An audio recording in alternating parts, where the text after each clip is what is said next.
I always introduce a saddle and blanket to every horse the same way. No matter how calm or how much training the horse seems to have, if there's one thing that training horses over the years has taught me is to expect the unexpected. A horse can flip a switch pretty quickly. They can give very little warning, and if you miss that, then a relaxed situation can turn into a chaotic one pretty quickly. For that reason, I always introduce the horse to the saddle in the round pen, and he's always untied. I don't hold back when I introduce the saddle pad. I swing and flop the thing all over.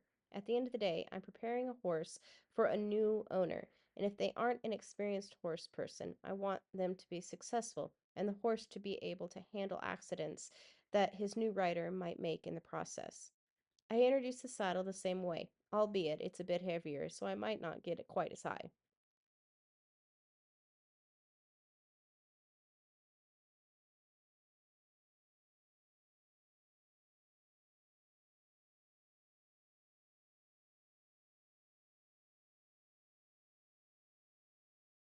Every time I saddle a horse for the first time, I use both my breast collar and back cinch.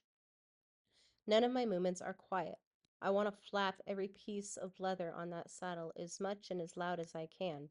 It makes sure that if something happens in the future, he's prepared for it. While I cinch, I'm watching and feeling his body language for anything that gets tight or if he starts to worry. While we prefer to do some kind of progressive cinching, I also want to make sure that the first time this thing snugs up on him, that saddle isn't going to go anywhere if he decides to react badly.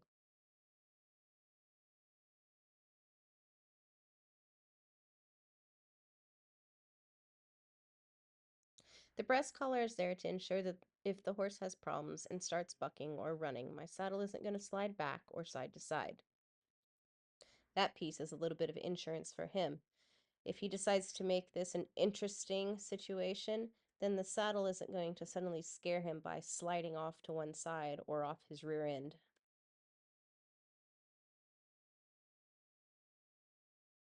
My back cinch is a little bit of insurance for me. Should something happen to that front cinch or things get loose, it's going to keep that saddle placed right on his back. One more quick snug up on that front cinch to make sure everything is right where it needs to be, and we're just about ready to send him off. I prefer to let the horse work through the saddle on their own, away from me and on the rail. If they have problems, then I can direct their feet forward or stop them from the middle without actually being in a dangerous spot. Sure enough, whether it's because he's unfamiliar with the saddle or it's just been that long since he's worn one, he definitely finds it constraining and uncomfortable. In a situation like this, getting his feet to move forward is the best solution for both him and me. I'll make sure that he can hit all three gaits walk, trot, lope, and turn in both directions pretty tight. Once he can demonstrate that to me, then we can move on. The saddle moves differently between the walk and the trot and the lope, and if he has to stop and turn, it will shift and that back cinch will come up too. So I want to make sure that all of the parts of my saddle move, make noise, and touch him before we're ever ready to get on him myself. His ability to be able to stop and draw into me is a pretty good indicator that he's ready to go for a ride. I got on him briefly the night before with no issues. We walked and trotted, so I knew he was going to be okay with me riding. I sit here and pet him as much for his sanity as it is mine. I never want a horse to realize that the moment I put my foot in a stirrup that we're supposed to take off. I'd rather them sit there and wait until I'm ready. He walks off relaxed, and he can turn as well. Getting into the trot takes a little bit more effort, but he can trot slowly with no issue. I feel like that he has never been taught to properly use his back, so today's ride won't be long, and we will continue to slowly build his muscles.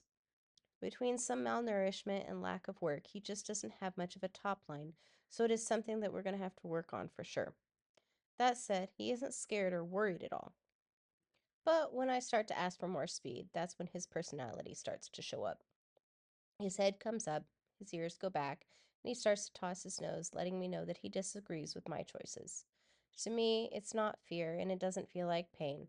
Could it be a little soreness from carrying a rider the night before? Sure, but that's not what this looks like. This looks like pure and simple attitude. And while I can work with most attitudes, I don't want to get in a fight with this horse that I'm not going to be able to win. If I continue to worry, I'm going to get tight. And if I'm getting tight, the horse gets tight. And it makes both of us nervous. I'll tend to overcorrect, and what could be a very simple situation can turn into something more pretty quickly, and I would be the cause. And if the situation goes from bad to worse and I have to step off, I've basically just taught the horse what to do in order to get the rider to stop riding. So I'll pull Jeremiah in for a bit of a backup. Jeremiah's timing is a little quicker than mine, and the occasional kick, hop, or buck doesn't rattle him much. So this gives me a chance to see whether Dorado's stubborn streak turns into something more, or if he's simply all bark and no bite. Honestly, it's reassuring. It tells me I wasn't imagining the attitude and that it's not just a reaction to me as a writer. It's confident building to see that once Eldorado realizes the answer isn't changing, he settles in and goes right back to work. He may have an opinion, but he's also willing to listen.